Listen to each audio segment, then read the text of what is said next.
about 65 years ago, I came across the ocean from England to the United States, the family settling in Philadelphia. I there attended the public schools and the Boys Central High School eventually, but there was an interval between my attendance of one of the schools. It was not a direct succession.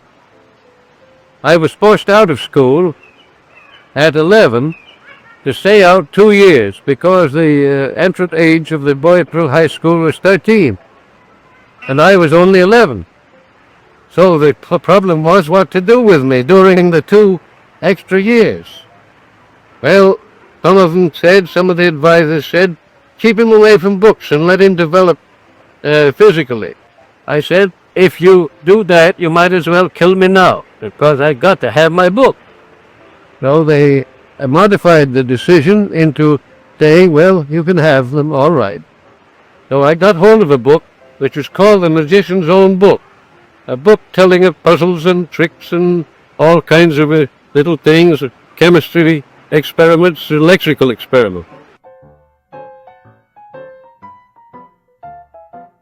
The electrical chapter was what struck me at once, and they told how to make an electrical machine out of wine bottles.